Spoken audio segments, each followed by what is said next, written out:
সম্মানিত দর্শক, আসসালামু আলাইকুম রহমতুল্লাহ।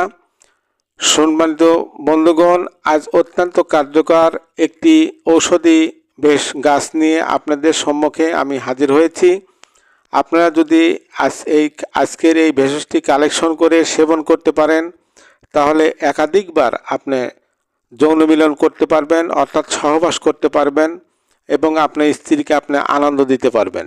কারণ আজকের এই ভেষজটি অত্যন্ত কার্যকর এবং ঔষধি গুণসম্পন্ন, অনেকেই জানে না। এটা যদি কবিরাজি নিয়মে সঠিকভাবে সেবন করতে পারেন, তাহলে প্রচুর পরিমাণে টেস্টোস্টেরন হরমোন আপনার বডিতে সিক্রেশন হবে এবং আপনার পেনিসের ব্লাড সার্কুলেশন বেড়ে যাবে। অর্থাৎ আপনার মেশিনটা তখন এতই উত্তেজিত হবে যে আপনি একাধিকবার প্রতি রাতেই আপনার স্ত্রীকে আনন্দ দিতে পারবেন, সহবাস করতে পারবেন।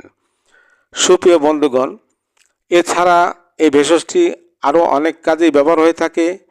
বিশেষ করে যে সকল ভাইয়েরা পেটের পীড়ায় আক্রান্ত আছেন, অনেক ওষুধপত্র খাওয়ার পরেও পেটের পীড়া থেকে মুক্তি লাভ করতে পারছেন না, সুপ্রিয় বন্ধুগণ, আজকের এই ভেষজটি যদি আপনি কালেকশন করে কবিরাজি নিয়মে সেবন করতে পারেন, তাহলে আপনার যত পুরাতন পেটের পীড়াই হোক, আমাশা হোক, চির আমাশা বা আইবিএসে হোক, ইনশাল্লাহ আপনি মুক্তি লাভ করতে পারবেন।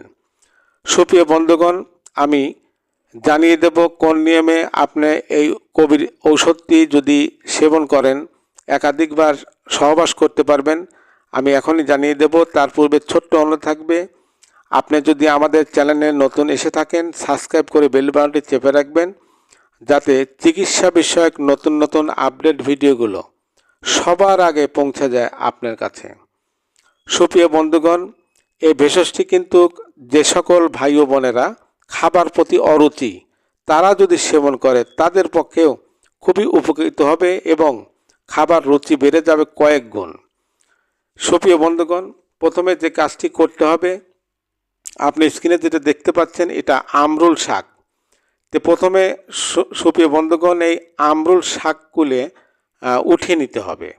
অর্থাৎ আমি যেভাবে উঠিয়ে নিচ্ছি, আপনারাও অনুরূপভাবে এই আমরুল শাকগুলো উঠিয়ে নেবেন। এক মুষ্টি